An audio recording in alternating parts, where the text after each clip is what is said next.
Good evening and welcome to Horses for Courses for the very first time live on YouTube.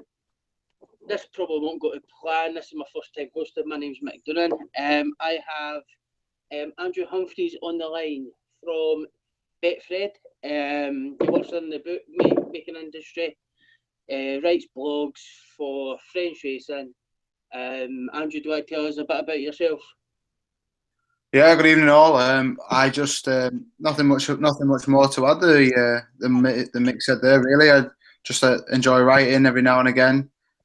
Got to put your voice out there somewhere somehow with a ridiculous statement, haven't you? And I've been known to throw a few out in my time. So hopefully this will give me a nice good platform to carry on doing that, and hopefully it's something that everybody will enjoy listening to. And we have Kieran Thorne here as well. Kieran, do you want to tell us a bit about yourself? Yeah, I'm just a horse racing enthusiast. Talk quite a bit on Twitter. Happy to interact with anyone. We bypass about 6 months a year when the flat's on. We're all geared towards Cheltenham. And yeah, happy to discuss any post, anything. We're going to look at Cheltenham tomorrow. The first race is a 12:20. The Jockey Club Ownership Handicap Chase. 6 runners. It looks quite competitive. Andrew, do you have an opinion in this race? I do, yeah. I can't see Emerging Force getting beaten, to be honest. The way he went about it at Exeter last time, he showed that he's definitely in the mood for it. I don't think 3 miles is a massive problem for him. He stayed on pretty well over 2-4. I know it was a bit of a negative race he won last time, but obviously, 2 wins on the spin over fences this year. Pretty good start. Arpège de Lens, probably the only one I think that could really challenge him. I like Sean Bowen a lot. I think Sean Bowen's a really, really good jockey. One definitely to keep on side going forward. And obviously Paul Nicholls. Paul Nicholls is never afraid to have a Cheltenham winner. The others for me are a bit of a struggle, really. Lorium, or however you pronounce it. That was beaten 20 lengths, I think, by Emerging Force at Hereford, and it's 2 runs ago. So really struggling to see that get in. Label Des Obeaux, you can you probably can't really make a shout for that. 25-1 last time I ran at Cheltenham, fair enough. But after that, I think you really struggle, and I just think Emerging Force is probably a very, very good one for me tomorrow. Kieran, what do you think about the next race there? You agree with that? Yeah, Emerging Force is my favourite, but Arpège de Lens actually the best rated horse. 149 over hurdles. Can you trust him over fences is a different story. The one that does interest me is Label des Obeaux. I think it was a decent novice chase with. I think it was Harry Fry's American actually won it last time out, and it was a rank favourite in of Warren Greatrex's 2-1 on the day, which will be in 4th. But Label des Obeaux, he's 5 years old. It's interesting they've sent him straight over fences after a novice season, and 7-1 represents a bit of value against these. Emerging Force beats Lorium every day of the week. Relentless Dancer again out of a handicap. But yeah, you can't look past first 2, but Label des Obeaux would be the bet for me at the prices.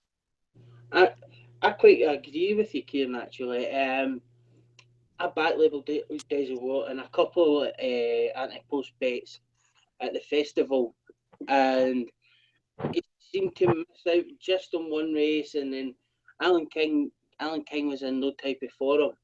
I really think he's a good bet tomorrow. Richard Johnson taking the ride.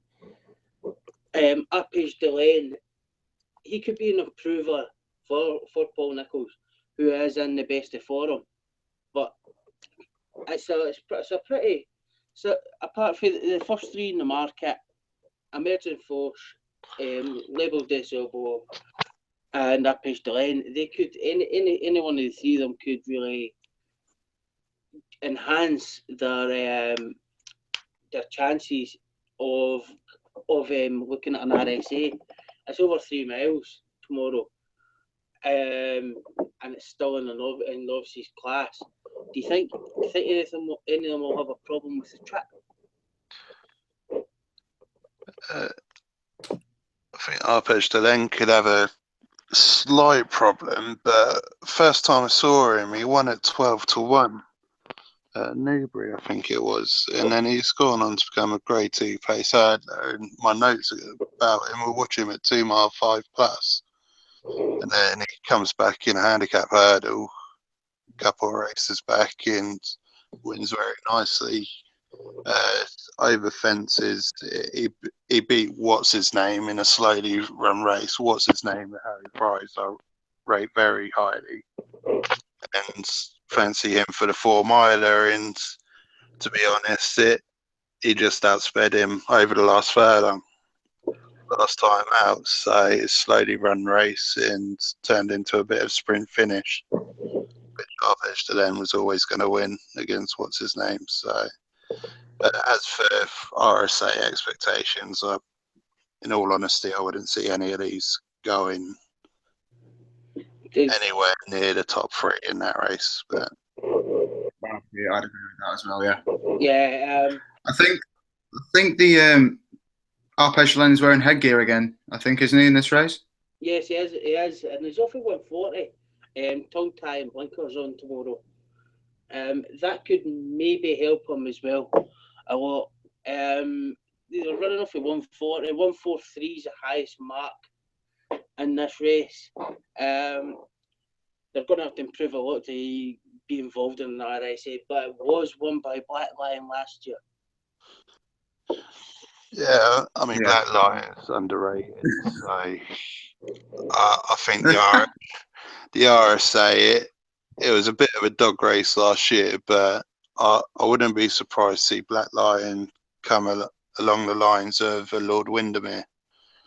It depends how the Gold Cup cuts up this year, but farcical or not, I don't think he'll be far away from the top 3 in the Gold Cup. So I think another thing in Arpège de Laine's favour is probably his second at the festival already. So I know it was over hurdles, but obviously any Cheltenham form is better than no Cheltenham form, isn't it? Really?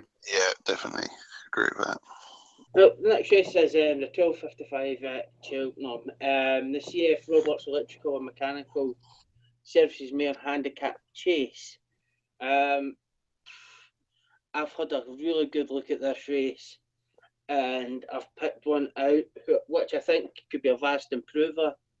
But I would like to hear Andrew's opinion first.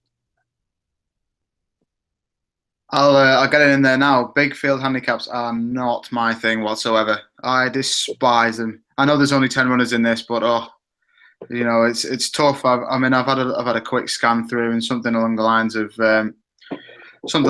maybe even Dorney River. Maybe I know he's 7-8 to 1 around, and there's quite a strong favourite. The Skeletons have got quite a strong favourite in this, but he's won at the distance before. That I think that's going to be. I know it's.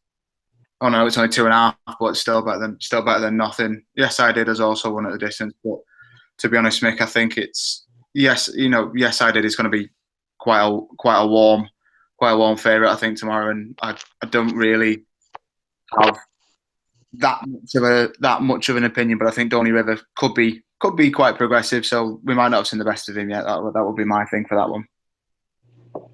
Kieran, would you echo the sentiments, or have you got another opinion on this? Yeah, I mean, I'm quite boring.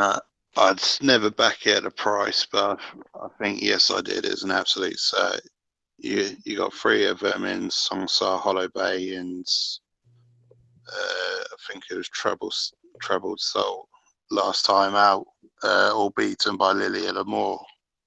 He's no real sort, so they were comfortably put in pace. Yes, I did off 124, his best hurdler in the race. Coming into fences could be, it's just too lenient handicap mark. It's only his second time over fences, which is what puts me off at the prices. But yeah, I think stone cold certainty tomorrow. I quite agree with you. I think yes, I did is off a mark where 124 is very, very lenient, especially a 6-year-old improving. Last run over 35 days ago. It's one of the distance, and Dan Skelton's and scintillating form at the moment. I couldn't have put it any better. So that's all 3 years I went for. Yes, I did. In the second race at Cheltenham tomorrow. So expect you can expect going our way when it falls at the first, or it doesn't come home, or it's its feet on the line. One or the other. We move on to the 130 at Cheltenham, the Unicorn Group Handicap Chase. It's a grade 3 mile 2 furlongs. This is an interesting race for me. Kieran, I'll take your opinion first, if you don't mind. But to be honest, this is a Wednesday Cheltenham Festival race with the lineup. You got Southfield Theatre, Saucerly to Sunrise. You got Out Sam, although Greatrix in rank form, but the one for me is Theatre Guide. It's running off 149 tomorrow. They're putting the blinkers back on him. They said that he ran a poor Hennessy run, but eighth place, beat 17 lengths by Native River, carrying £10 more than he did last year when finishing runner-up. I just think he's a proper consistent sort that Sausalito Sunrise will struggle to give £8 to, and Southfield Theatre will struggle to give £5 to. If Greatrex was in any form, Out Sam would be bang there, but you couldn't back him with stolen money at the moment. So the only other one that's interesting is Tizard's other one that he's got from the Pots is Ballylongford.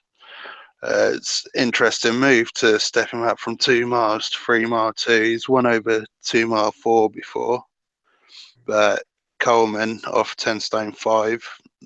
They must see something, whether he's working well at home, to go with this and shut the front door. Another one, they should go back down a Potemps route for me. Get him hurdling. We all know the aim's going to be the Grand National. But yeah, top class race, particularly for a Friday at the December meetings, festival class. Andrew, what's your opinion on it? And I'm going to ask you an sort of question here. Where do you think the pace is going to come from here? Oh, I think you got to look at the bottom two, Ballylongford and Coggery. I think they. I think. You know, it's going to be an honest. It's going to be an honest race. This is definitely going to be a. This is definitely going to be a real fight. I think for whoever wins this has done very, very well. I would echo Kieran's thoughts that this could easily be a festival race. It's absolutely brilliant. I've made a case in my head for about 4 of them. I think Sausalito Sunrise. I think he might need a bit. I think he might need it a bit softer. That would be my only concern with him. I was at Cheltenham when he won the. Was it when he won the Paddy Power? Did he win the Paddy Power years ago? Or a race on the? Or was it? Yeah, he won the race 3 mile 3 on Paddy Power Day. It's usually a good race, to be honest. Yeah, I was there when he won that, and that was a bit of a slog. That day it was absolutely terrible. I actually sort of agree with Theatre Guide in a way. I think he's. You know, the Tizard. I mean, the Tizard is an absolute runaway train so far this year. I think he's, you know, he could have the season of his life really, and it could be the same going forward. I wouldn't rule out Ballylongford either at the bottom. I think he does have a nice chance, and one at a price. I would even say that back on ground that's, you know, not hock deep. I mean, and I said I'm not afraid to have a bit of a hot take, but even Regal Encore. You know, back on better ground. I mean, when he was second at Punchestown, you know, you can't trust him. But if the penny drops, I mean, look what happened at Punchestown. He was only beaten 3/4 a length off 139. You know, he's he's on 144, so it's not really that high mark. Walsh is having a pretty good season now, over in Ireland as well. It's a race. Like I said, I've made a case for about 4 of them, but I think that sort of on the outset, I think the Guide probably would be the one that I would side with as well. I mean, you can't, like I said, stop the Tizard train if you can. The one that sticks out for me is Out Sam. He was a huge handicap gamble in the ultimate handicap chase, and he was put at the back, and he wasn't really given a chance. I don't know if it's maybe like people think he was a well handicapped horse at the time, and he wasn't really. I'm trying to think of the other one, A Fair Donaire. People thought he was stone in hand, and it looks as if the handicappers got it right. One that interests me in here is, and I know you can't trust him, is Ballinagore. He can't, but he's going to. It's a cross country race. It's good to firm in places. It's so with Ballinagore, David Pite, off of 155. I actually gave him a chance. The Southfield Theatre form is working out very well. I just think he may be too high in the handicap, and he doesn't jump too well to win a race like this. But Ballinagore could be the pick for me. Did Denny's look at Ballinagore to? I know it looks as if he's gone at the game at times, but there's one of these times he's just going to hack up, I think. Do you want to have a guess at what the last winning mark for Ballinagore was, Mick? Oh, the last winning mark for Ballinagore. Well, the last mark he won on was 155. If you're into that kind of thing. And France at Auteuil. In France at Auteuil. Bob-on. 2015. If you're into that kind of thing, if people, I know people do look for that kind of angle, but just a little tidbit there for you. Tongue tie headgear. I don't know if he's actually wore a tongue tie before. He was pulled up in the Bet Victor Gold Cup. I don't know if he wore a tongue tie that day. He did. For 157, so he's been dropped a couple of pounds since then. Looking at prices, he's 25 to 1 outside of the field. Each way bet for me, Ballinagore. People's probably sitting there laughing or writing abuse and things like that, but I didn't really care about the things. He's a course winner, he's a distance winner, he's one off the mark. If he hadn't had so many bad runs in between, if he came here straight off that one for Auteuil, you're talking he's going to be. You're talking he'd have been 2 to 1 favourite coming into this. It's just like it's one of those races that you could pick for, like I said, 4 or 5 of these could easily just go past each other. I mean, 5 to 1 the field tells you everything you need to know about the race, really, doesn't it? Yeah. Quickly moving on, we've got the 205, the Glenfarclas cross country handicap chase. Who wants to start off there? Good golly. I cannot believe that at this time of the year it is still good to firm in places on that cross country course. How? It's just incredible, absolutely incredible, don't you think? It is.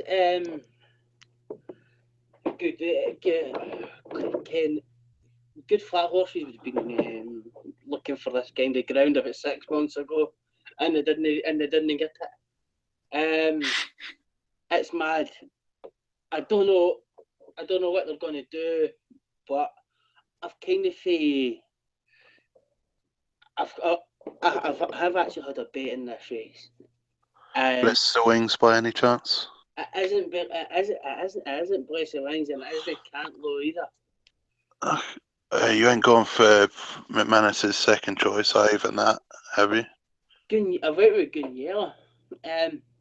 Oh yeah. He's won. He's won at the distance. He's got the headgear on as well.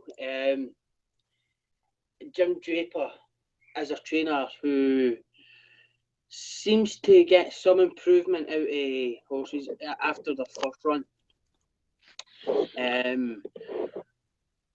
I used to love this race. I used to love this race. So there was one that JP McManus had, and I used to bet it all the time. I think he paid an absolute fortune for him, and I keep forgetting his name. Was it Garson Petra? That's it, Garson Petra. Yeah. And I used to always try, and I can remember, I used to always try and do the double, see if I could get a price on him winning this race and then winning the same race at the festival. But Jim Draper, he seems to be the pace angle Gunyella in it. Looking at, according to the races anyway, he's the pace angle. But it's an 8-runner field. There's going to be no pace.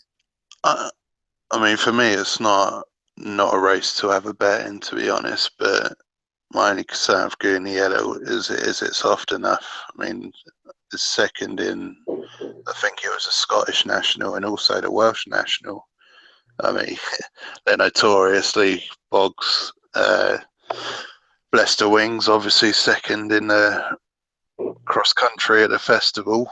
5-1 would be the only one that kind of enticed me. Third intention, Wayne stayed a 3 mile 6. Cantlow, he's managed to get his head in front, but is it coming to an end? The key that stuck for me for Blessed Wings is that he's supposed to go. His official rating goes down to 139 in future races for 154. Yeah, I didn't realise that. And you're talking like you could, as you say, it's probably a non-betting race. If the 8 stay in the field, if the 8 do stay in the field, I think Gunyella is a great each way bet. He's shown as a forecast 10-1 price. Now I'm really going to test you here, Andrew. I don't know if you know anything about the French jumps, but there's Gallows Star in here. I won't lie to you. The French jumps have little bearing on my life. I'm definitely one for the summer in France. Don't get me wrong about that. But I did notice on the At the Races website, if you want to know something about this horse last time was disqualified for taking the wrong course at halfway. So if you thought that it was difficult, Cheltenham, if you think it's difficult in the first place to pick the winner, one of the horses last time out took the wrong course. And I mean, when you watch on the TV at Cheltenham, I have no idea where they're going. Not a clue. Sometimes I think it's just a case of whoever goes out the front has to decide which way they go. And that's the way it is. But I don't think stamina will be a problem in this race. But it's really not a race for me. I don't think it's. I think he's. I mean, I'm looking at the prices now. I mean, he's 20-1, and they have been here for a few days. I just hope the jockey's, got his map out. I don't know if he can take it with him, but I think if he goes the right way, I think he'll definitely stay. But I think it's going to be a tough one to pick the winner off. Cantlow is probably favourite because he's trained by somebody. He's trained by the right person for the race. I'm surprised Bless the Wings is not closer to him, really, considering his jockey. I mean, Jamie Codd needs no introduction really to those that know him quite well. And I think it's just going to be a case of just pick your poison in this race. I mean, what price is it? 6-4, 13-8. Not for me in a cross-country race. Not in a race that literally anything can happen in. I would suggest an each way, especially if they all stay in, which is quite nice. And why not take a point on the jockey going the right way on the French horse? That's what I say. 20-1. Is it very interesting that Matt Walsh takes a ride on Cantlow rather than Jamie Codd? Nina Cadbury would usually ride the Bulger horses in these races, and Jamie Codd would usually take over. But Jamie Codd's went on to Bless the Wings. Matt Walsh is the Irish stable jockey for behind Barry Geraghty. He takes the riding Cantlow.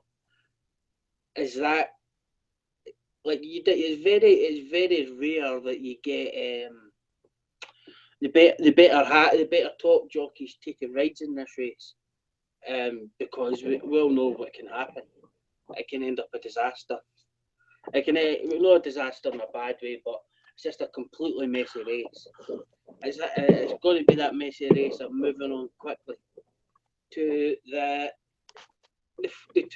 240. Another handicap. The City Post handicap hurdle. 2 miles 7. Basically 3 miles. It's not a kick in the arse with it. Andrew, do you find anything in here? I think that a call to order, as boring as that is. I think John Joe, Aidan Coleman. I think Aidan Coleman's having a pretty good relationship there. I think he's got himself sided up quite well. With the obviously AP, he's not there obviously anymore to ride the John Joe horses, and I think Coleman slotted in there quite nicely. Really, I think probably for me, he's still unexposed, still got a chance of getting up, and he's going up against Nigel Twiston Davis's Temple Ross. Yep. Temple Ross is probably the closest one to him, and Tom Humphries is having a bit of a time of it at the minute. I know he's in pretty good form as well, and I think that call to order probably going to be quite warm. He's got to step up a bit, and the cheap pieces are on, so he must just need to be kept on the straight and narrow. But I think if the headgear does work, I think he'd take all the beating, to be honest. Kieran, have you got any angle into this race? No angle as such, but I think the informed horses are priced up wrong. Herbert Park and also Rolling Mull. Just seen Rolling Mull 16-1, and to be honest, I think that's a pretty backable each way price. I might even play a small reverse forecast him in Herbert Park. Call to order, John Joe. Again, with same as Grey Tracks, is he in great form at the moment? I think he's having nowhere near as many runners as he usually does at this time of year. So, wondering what's going on there. Temple Ross, you briefly mentioned, Twiston Davis's. You got Tom Humphries on, obviously claiming. But for me, without looking in too much depth, we've got Herbert Park and Rolling Mull. And Taros won nicely last time out. But it was a bit of a freak result, set off the pace and then blitzed them at the end. I think the 7 lengths sort of flattered him a bit. But yeah, Herbert Park and Rolling Mull against the field. I can give you. Would you be worried about Rolling Mull going back over hurdles though? I mean, he's had 2 spins over fences, hasn't he? And one of them was a win. He wasn't beaten far by quite a good horse, at the weekend. Well, yeah, it's a freebie that beat him, and to be honest, I think they've just done it to get a bit of confidence back into him. It looked like going at the game, but like you say, it's 1-1 and finish second next time. And these sorts of races, I do like horses that are in form.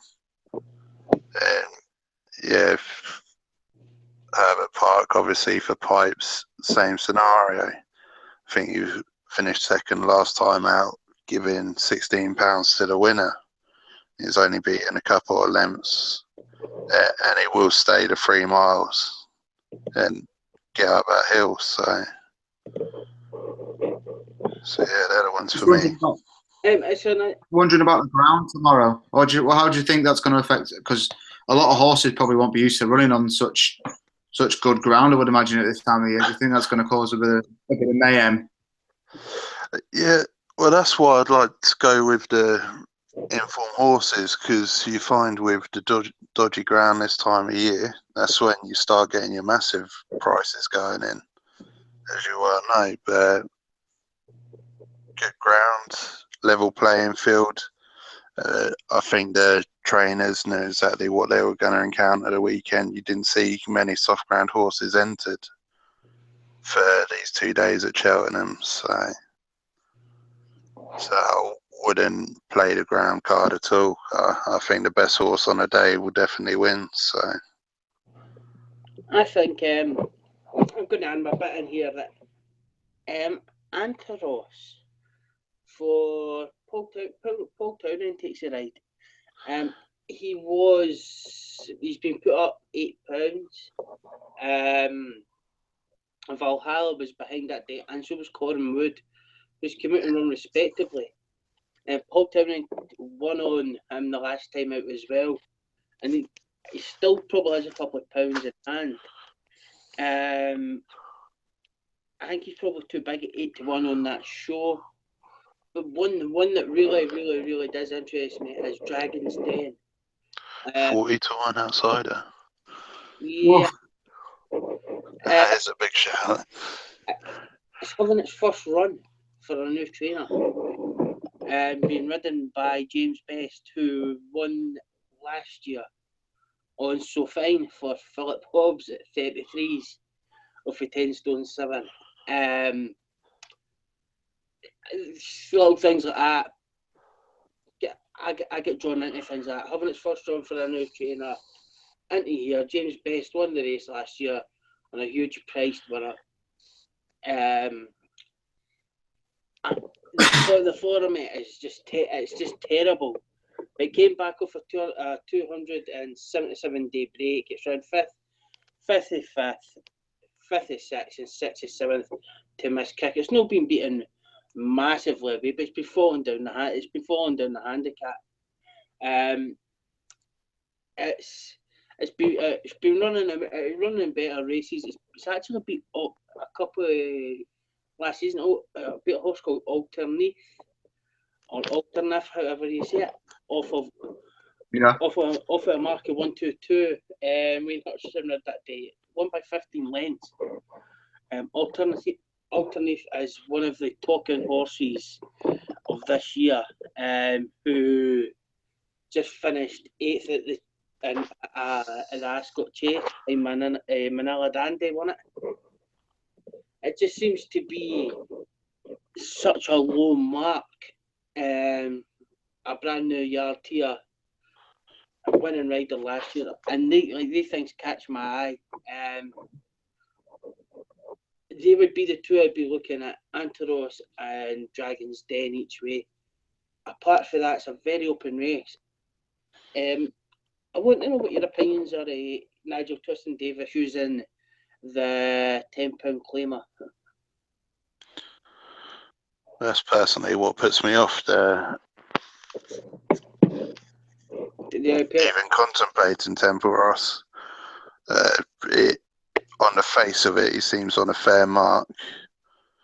But then you wonder what Twiston Davis either putting off a masterstroke and using the claim to good hand, or he's slightly concerned that the mark may be a bit beyond him. So, but for a low grade handicap, it's a good race. It's actually a good race for a low grade handicap. And what I think is, like, I didn't really know too much about Tom Humphries himself, unless Andrew's got something to tell us that he's a relation or something like that. I don't know, but not quite, no, unfortunately. When you're talking, he's a £10 handicap. He's in against the best: Richard Johnson, Paul Townend, Tom Scudamore, Sam Tristan Davis. £10 handicap claimers are £30 inferior to them. It's not like that is what's put me off Temple Ross as well. It's not like it's Donica O'Brien claiming 3 over an island where he's stealing 3 at times, where he's just as good a rider as most, and he's getting £3. I don't know enough about Tom Humphries to say if he'll be stealing it. Sam's riding top weight for Paul Nicholls. I just can't. That's the only thing that's put me off Temple Ross. See if there was another jockey on it, I would have quite fancied Temple Ross tomorrow. I think that obviously it's Nige seems quite willing to give him a shot though, because he's had a lot of since January since he's had quite a few rides and quite a lot of winners. I mean, the last 14 days he's had three rides and 2 winners, so he's not afraid to throw him in, and he must know quite well what he's got, because the horses that he's ridden winners on are 127, 133, and 127. So I think he seems to be sort of one that's they're quite happy to let him have if it's quite a if it's the middle of the road horse, but it's in it's got a decent chance in a pole race. But I think this is quite a hot race, and like you said, I think with Holmans, your Skeltons, your Townends, your Johnsons, your Geraghties, your Scudamores, your Twiston Davises, I think it's 10-10's not a difficult weight really. I don't think for someone to get down to. So I think that might. So sorry for interrupting. I've just had an actual look. He's had 15 rides in total. He's had 4 winners. He's won £35,000 in prize money. Working at a strike rate in December already, 33%. November 33%. 100% in October. And his other rides were in January and February last year. He's actually won on Temple Hills before. So I've probably written off Temple Hills. I'm probably writing off Temple Ross quite quickly. Yeah, don't be around the TV at about quarter to 3 tomorrow, mate, because you might have a bit of a shock. I'll be well at my work at that time. I'll make sure. I usually stop in and watch races if I'm passing somewhere. This'll not be one of them. Carry on going. It's Friday tomorrow. See if you can get some time. Claim some time back to try and finish a bit earlier and get home in time for some Saturday. For some study for Saturday. Moving on to the 8:15 Cheltenham. The Cat's Bay handicap hurdle. 2 mile 1 basically. How many darts do you want? And yeah, we've got a short price favourite. And who do you have to get? If I've said that properly, Harry Skelton, Dan Skelton, 4-year-old. Does anybody have an opinion on this at all? Yes. Oh, it was quite. When you go. Here we go. So favourite, I think, is based on the price, based on his last time second to Le Bagalois. On Grey Tracks. Yeah, she is an absolute machine. She is a machine, and to be honest, to get within 5 lengths to her is not a bad performance at all. But in the way I'm going on about the horse, you'd think that's the one for me. But the one for me is, I actually backed it last time out on Paddy Power Day at 25 to 1 to win, and that's Soda Tom Teeth of Tizzards again. Finished second, Condor Key, and I was watching it all the way around, and it was Stonewall certainty until Bowens pulled out a masterclass, and Condor Keaton's going as well, if not even better. And then, but Solar Teeth, that was his first run for a year. Obviously, first run with Tizzard after Potts moved him, but he's only going off 134, and if you go back a little while, ran in the same maiden hurdle as Long Dog, and then followed up in a grade 3 next time out. So beat 55 lengths in the maiden hurdle and got to within 3 lengths in the grade 3. So 134, I mean, Long Dog, God bless his soul, was a decent 150 yardstick. Fortunately, we lost him in the Albert Bar there. So 134 is more than achievable for Solid on Teeth. I would completely agree with you with Long Dog being Long Dog was a very good horse, and it's unfortunate he's not about this year because he would be kicking about in novice chases, I think. And Yeah, definitely. I think he definitely would. And this would be Long Dog's ground. In fact, Long Dog would be running there tomorrow somewhere. Be good to firm ground. I like your way of thinking about it. Andrew, anything for yourself? I was going to chip in and say I was actually at Wetherby when Labego Roy fairly put her to the sword. To be honest, I think that Labego Roy is going to be. I know Greatrix had something to say about her again today. I think she is huge. First of all, she is huge. If you ever get to see her, she's one of the biggest mares fillies you'll see in a long time. And I spoke to Harry after the race, and he said, "Look, we just couldn't get near her. So whether or not she, what do you have to get is good enough to win this race?" So I would say probably yes. I quite liked Eddie Maurice, to be honest. Very consistent performer. Recent, you don't have to go back too far. 1-1 fourth beaten by Cliffs of Dover, actually around Cheltenham, as well. So they've had a bit of a sighter around, about a bit of a sighter around Cheltenham, and it's come back out and won at Ascot, in a Class 2, so Class 2 handicap. So I think that at 8, you can get it at 10 to 1's available. I think that's quite a nice price. I wouldn't disagree with you either on Solentif.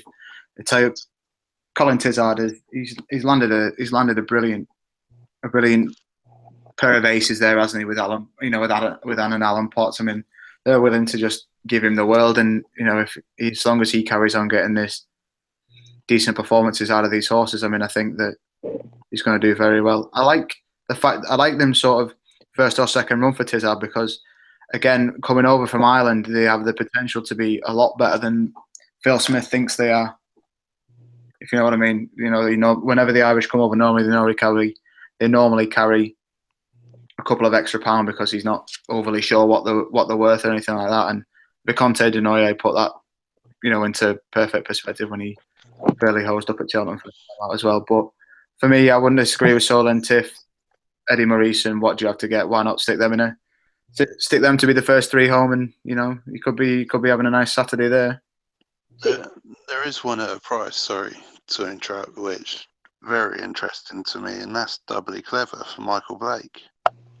I mean, this is a horse you've got to remember finished 5th in the Fred Winter this year off 135. 5 rounds by Diego de Charmel, and it's now running off 132. So, I mean, 28 to 1, that could represent a bit of each way thievery. Also, still keep on to I possibly could agree with that. One, it does interest me. Capstad, Ian Williams, TJ O'Brien takes the ride. Tongue tied, first time. The forum with Wishful Dreamings kind of held up. Instant Karmas went and won a couple of races. He was beating a couple of races in the summer. That by that horse, he's been running on good ground. He was running off with 129. He's now down to 127 with a tongue tie first time. He's 71 in the betting, which is probably short enough for him. But this is an interesting race. This is where you can. This race here is where you can find handicap winners later in the season of useful marks, and it's not just winners. It's somewhere down. It's the 6th, the 5th, the 6th, the 7th. You can pick out where they've ran well up until a point, and then they've just died away at the end to progressive types. One question I will ask you is, I was talking to Grant from the Final Flight about a completely different subject. It was about football and things, how people fall away. Reece Flint, at one point when he had his claim, it was the best thing going. people thought that Reece Flint was going to be the next big thing, and things have went quite quiet for him. Do you think that happens far too much, or is it just not? Has it just been unlucky not to get the right rides or anything like that? I just think it's it's a cruel world, isn't it? There's a lot of people. There's a lot of people fighting for not as many jobs as as there possibly was. I mean, you just look back through his recent rides, and all you see is is JL Flint. So it's. I think he really does struggle. I mean, I don't know where the Flints are based out of. I assume it's probably Wales. So I assume there's probably not a lot. There's not a lot really for them to go off there. I mean, when he rides, I don't think he's a bad rider. Don't get me wrong. He has his fair share of wins. When he gets the chance. But I mean, one ride in the last 14 days just goes to show you that really that people they either look past him, to sort of your Tom O'Briens, those kind of guys that are a bit more in the spotlight. It's just I think it's just tough for him, tough world out there, isn't it? And he's just unfortunately one of the ones that got left behind. I find it quite. I'm just having a little look on his profile here. He's had nearly 1,400 rides. He's had 140 winners, and he's won nearly 700,000 in prize money, and that's just one prize money. When he was an apprentice, he was a well sought after apprentice for his claim. As soon as his claims went out, he seems to have fallen off the track. He's not fallen off the track. He's just not. I'm just trying to think of the word there. He's just not attractive as a jockey to use anymore. I think this probably happens far too much. As you can see, Stan Shepherd's riding as well. As a claimer, and even people like Sean Bowen, Nichols has turned to Sean Bowen a lot as well, hasn't he? It seems people like that really. It seems to be that once they've got their claim out, it's become very, very difficult. Martin Kelly had the winner last year with Solstice Star, Killian Moore Road. He's got Bob Emerald in here. Sam Tristan Davis takes the ride. That's a very interesting booking for a horse that's 16-1 and at the bottom of the handicap. Does any have an opinion on any of that at all, or is he just not good enough for this? Not good enough for this race, I'd say. There's too many up towards the top of the weights, which are still bang in hand, really. I mean, the front two in the market, and the only one based on the Fred Winter Cheltenham form, Doubly Clever. The winner's coming from those three for me. But I would say look at the. I know he's won his last two, but they've been on very sort of sharp tracks as well. Lingfield and Ludlow, the tight. They're not. There's not really a lot of room to run, and I think it's going to be, there's plenty of room to get lost around Cheltenham. So I think that maybe a big open space might sort of be the reason behind that as well.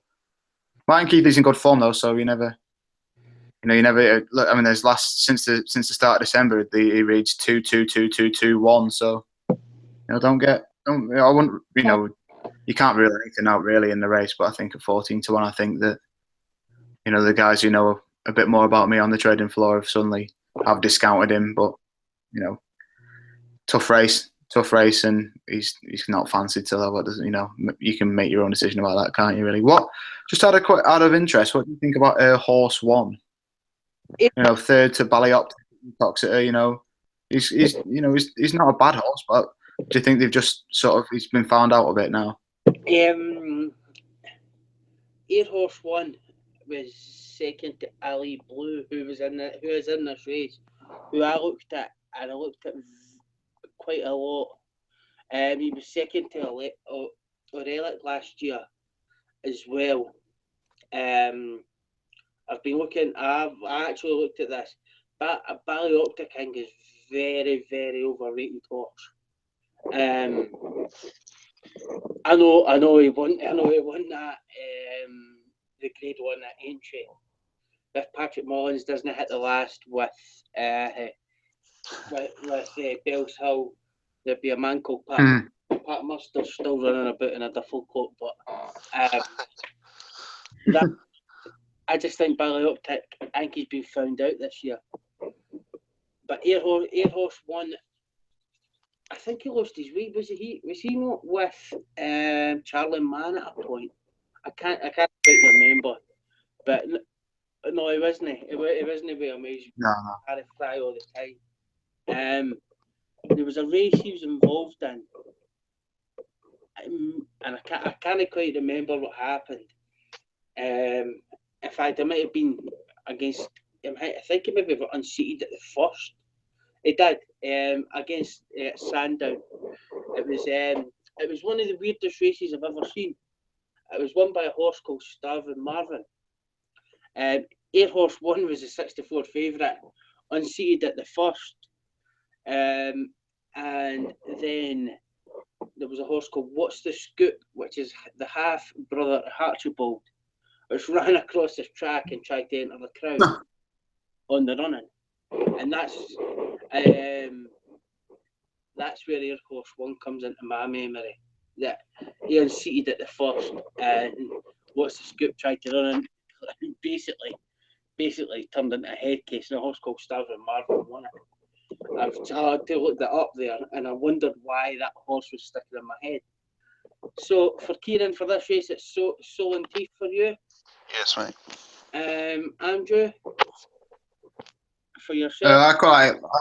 I'll stick with Eddie Maurice. And I've it for Campstead. I think the first time tongue tie, the jockey change, and I think he's maybe a couple of pounds well in.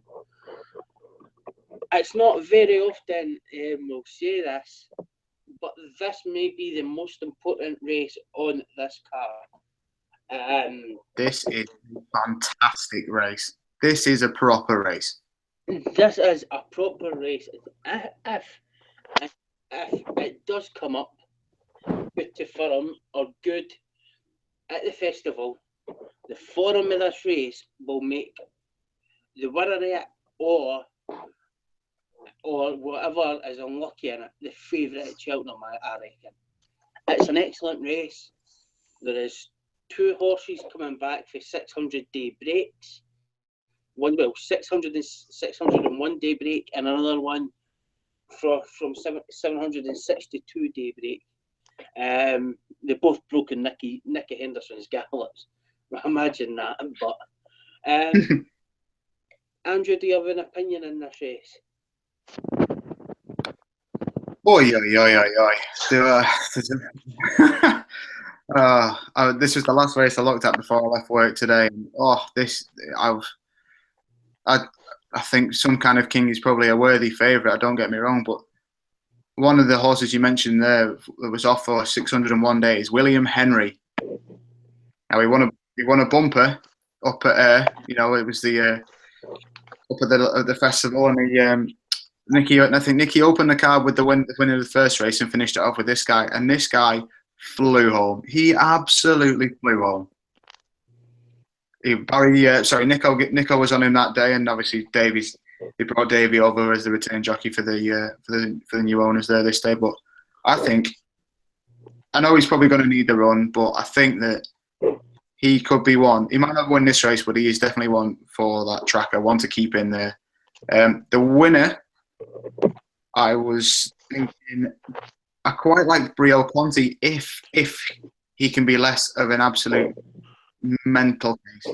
If he can calm down, his run at Haydock was very good behind Constantine Bay. The ground probably that day was a bit, it was given as soft when really it was what you would describe as hock deep, because that was the ill-fated Betfair Chase weekend, and I think Brio Conti could be the one to go with. He's 8-1, so you're going to get the each way money, but you can make a reason for 99% of this field. I mean, Midnight Maestro, Kingy's in great form with his hurdlers. Misterton, Harry Fry's in great form. Some Kind of King, Tom George has had that, and Cruiserway. I know Cruiserway was a bit of a, had a bit of a problem last time out, but his sort of his novice hurdlers have been perfect as well so far this year. It's a really difficult race to pick the bones out of. But I'll go with Brio Conti 8-1. He's in each way price, and don't forget William Henry down the bottom down there. Kieran, give us your breakdown of this race. My breakdown, I can get to the winner. Right, there's probably 4 or 5. Hang on, going down. 1, 2, 3, 4, 5. Yeah, 6 I could easily back. There you got Some Kind of King, obviously informed. Tom George, worthy favourite. You got Gateway, who's obviously returning for Henderson. I'm just looking to see. I'm sure the horse that he got beat by in his last bumper is a Ruby Dillon. It was, yeah. And I'm sure that form ties in with Oscar Rock back in his bumper days, who I absolutely loved when he was with Harry Fry. Kieran Thorne, you have a memory like anything, or you have he's up in front of you. One of the two. Half and half. Half and half. But Oscar, see that Udwood Island Forum? It is a standout forum. I mean, I went up I was at Newbury on Bet for Hurdle Day, and Oscar Rock.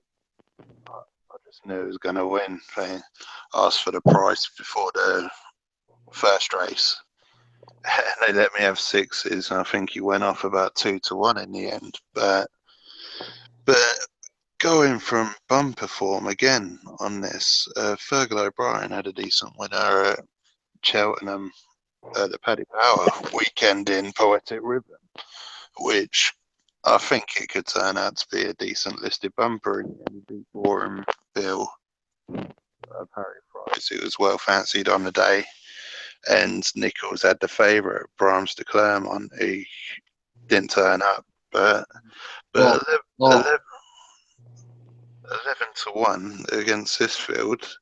I mean, if Gateway had a run in the last probably 6 months or end of last season, I'd say have your conkers on him. But the fact that Henderson's sort of bringing 2 runners back off a layoff in such a hot novice hurdle. Yeah, Poetic Ribbon for me at 11-1. I can remember Gateway. I mentioned to a group of lads the other day, if they looked through the entries, could they pick one of the horses out, and none of them picked Gateway out. See the Udwood Island Forum you talk about? He beat Oscar Rock by 3. He was beat a length by Yamworth, and he beat Gateway by a length and a half in his 3 runs. That forum is so absolutely solid. And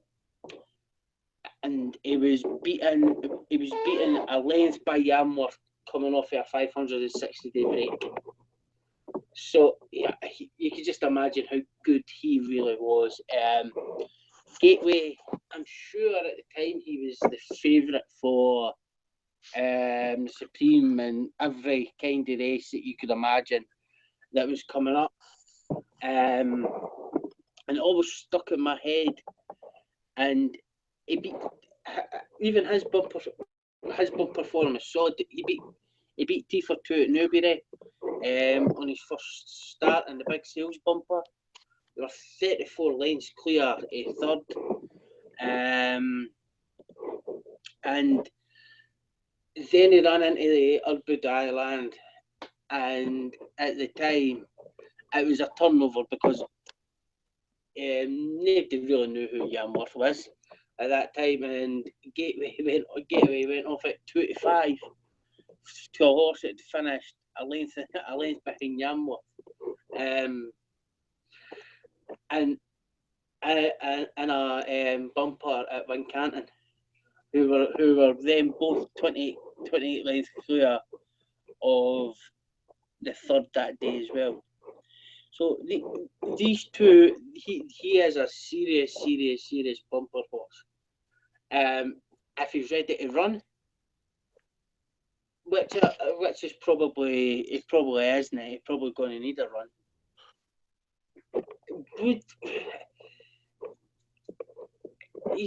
Where do you place him? I know it's a national hunting officer's qualifier. He could win. He could win this race, and then where do you place him? I seen him at that time as going to be like a Neptune horse or something like that. At the end up, but he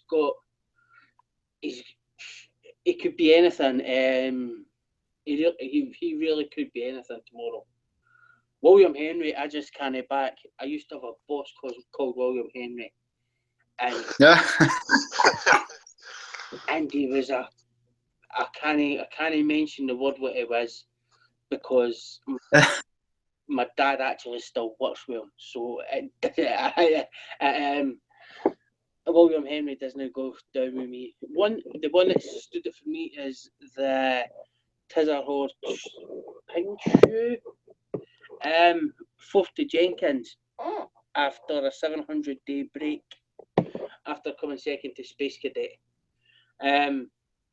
He's been beaten the best part is 6.5 lengths, 7 lengths at the very most of a 700-day break to Jenkins, who everybody's talking about being a supreme winner or be. Oh, he's gonna win every race at the festival if you ask some people. So he wins bugger all. I know he's going to win bugger all, but people think he's going to win running backwards, doing handstands, a Jurgen Kunzman over the line, but Pinchu is 10 to 1, and it's solid for him. Gateway is 12 to 1, and that is the best. That is, in fact, I would say looking at that Gateway, that's probably the best bumper for him I have seen in the last few years. And he's not ran in 2 years, so I can't. Tough to argue. It's very hard to argue considering what Oscar Rock's done, considering what Yanworth went and done, and Udbud Ireland unfortunately isn't with us anymore. This is an excellent race. Is this a betting race, or is this you've got two horses that are one's been off for 600 days, one's been off for 700 days. They're near the top of the market. Is this a proper betting race, or is this a sit there and then whatever tracker you use, stick numbers 2, 4, 5, 6, 7, 8, 9, 10, 11, and 12 in, if needs be, for what could happen later on this year? Well, I've kind of just thought that I've just pulled out the races up there, and it says Midnight Maestro made a winning debut at Warwick last month. A race won by Minora, Gabler Victor, and Yanworth in recent years. So that is a well targeted race as well. And that's by Alan King. We've not even mentioned him yet. And Barraghetti takes it right. I hate 4-year-olds racing against 5-year-olds at this time of year. I hate 4-year-olds giving 5-year-olds and 6-year-olds weight. But he might be an absolute serious horse. Just where they've placed him, if he's placed him the same route as Yanworth, then you're talking Midnight Maestro, you're talking 5 to 1. Like, this is one of these races. People will tell you that I'm more of a flat horseman myself. It's like it would be like a guineas where you couldn't pick any out, or an arc where like this year's arc, you had about 10 horses that could win it. You could run it 10 times. You've got 10 different results. I would probably have each way bets in here. I would look at the strong form for a couple of years ago. Henderson's bringing them back, 2 in the same race, which is a bit of a concern that he's not split them. But what I do like is he's taking them to Cheltenham, because Cheltenham is the aim. Midnight Maestro, he is following the same route as Jamworth. It's hard. It's hard to overlook the 3. Pink Shoe's got the good form. You could sit back with a cold beer at this time and just sit and watch, in my opinion. Or you could do your bollocks, or you could find a winner. I would like, in fact, I would like for anybody that does listen to tweet any one of the 3 as what they think is going to win this race. It is an excellent race. In fact, it is an excellent race, and all I can say is the winner will be very, very smart at the end. The winner wins. Quick question: Sorry, in you go. What do you make to the Davy Russell Walters combination? Then I think it sort of came out of nowhere for me. Really, I know he's. Everyone's got a great story to tell about Davy, but it seems a bit strange that he took that. To be honest, I mean, just my personal opinion. What's funny about it is that he rides some of the Walters horses, but he doesn't ride them all. There was, if you look at some of the Harry Skeleton, the Skeleton runners, it's Walters Plant Hire plus somebody else. David Russell doesn't get the ride on that, which is a huge concern to me. Has David just done it so that he's got rides at the festival to pick up spares on others? David's a great jockey. There's rumours Brian Cooper may go, he may not go. Brian Cooper's only about 22 years old or so, and he seems to have been about forever. I don't think David would go back into the Gigginstown job anyway, but David's just at that point in his career that he wasn't tied to anybody, and he's looking for winners.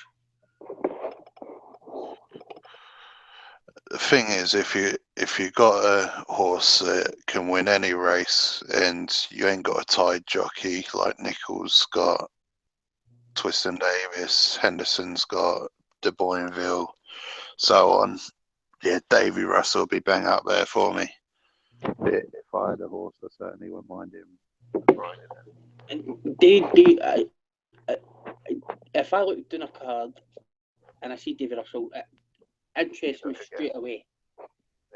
It would have interested me more if he wasn't on a Di Walters horse anymore. Cheltenham. If he was on Gateway tomorrow, that would really, really interest me. But as I say, I think that Davy's a great jockey. I think he's probably done the right thing. At the time when he's taking the job, there was still all the Gigginstown horses at Mullins Yard.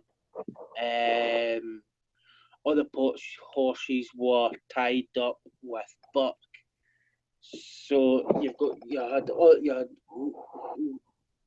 Townend, Walsh, Cooper, Kennedy, Danny Mullins, Davy Mullins, all in front of him for rides. And that shifted dramatically. Obviously, it's completely changed now. Davy's signed a contract. Davy's probably thinking to himself, I could have had a few more rides elsewhere in Ireland. He's probably happy, and I really like David Russell as a jockey.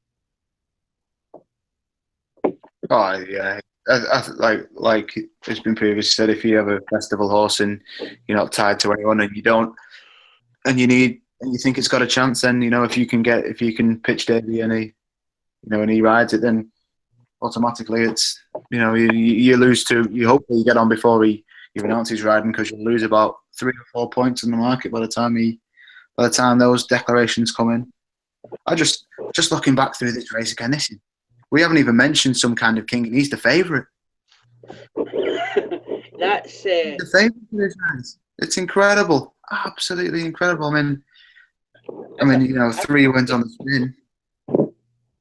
It's definitely a fantastic race, and as you say, we've not mentioned Some Kind of King. I don't know enough about him. Do you? All I know is he's won 3 on the spin, mate. 3 on the spin. You can't, stay in the flames. When something's hot, stay in the flames. Well, you can't really argue with that. It's just a hot race, really hot race.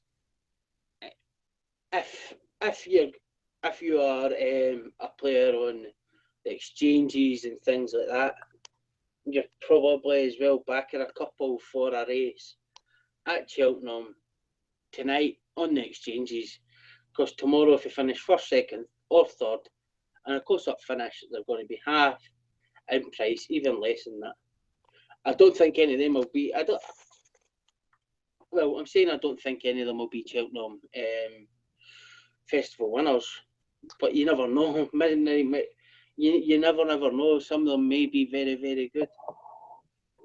Usually we finish on a thing called the Steward's Inquiry, a thing for a moan or something good that's happened in the last week in racing. If you've got anything over the last week, then I'm quite happy to let you continue. Nothing really from me. It's just nice to see some fields, some double figure fields tomorrow. I think that's been the scourge of the season so far, really, hasn't it? It's just 7 runners. Tomorrow we've got a couple of 10s, a couple of 12s, and 8. All the handicaps are well populated as well. So I think this is probably sort of might be the first real day at Cheltenham where you could actually have an each way bet, have a proper each way bet, really. Anything for yourself, Kieran? One horse to follow in a particular race. We didn't see much of it. You toxed it, but the bumper the other day, Neon Wolf of Harry Fry's. Absolutely hacked up, didn't it? Forget that for the Cheltenham bumper. Betfair Hurdle Day, Fry loves to target that race. And when we were talking about Oscar Rock earlier, I was just thinking Neon Wolf, it'll be 6-4 favourite on the day come Betfair Hurdle Day at that bumper. The second those entries open, ask for prices. I absolutely hacked up yesterday. It was yesterday it ran, or the day before? The day before, I think, 6th, I think it was. As you say, we didn't see much yet. All we heard was it's absolutely hacked up, and then he appeared behind the fog, and you couldn't see nothing else within. You couldn't see you didn't see anything else in the picture. I don't know what the actual winning distance was yet, but it was very, very good. Well, if that's it, I would like to thank both of you for your time. This was an experiment. Pleasure. To see if it's going to make the sound quality better. We will be back tomorrow. If you're both free tomorrow at any time, let me know. Tomorrow, I think we've got a couple more coming on tomorrow night as well, to look at the whole weekend. I would like to thank Andrew for your time. No, well, enjoy your evening. Good punting. And I would like to thank you for your time as well, Kieran. No problem. Have fun, boys. If you have a look at the HFC Pod Twitter page, we are in association with the final furlong book. I know Grant is working on, and his partner are working very hard on other books as well at the moment. But I'd like to thank your time, and good luck tomorrow.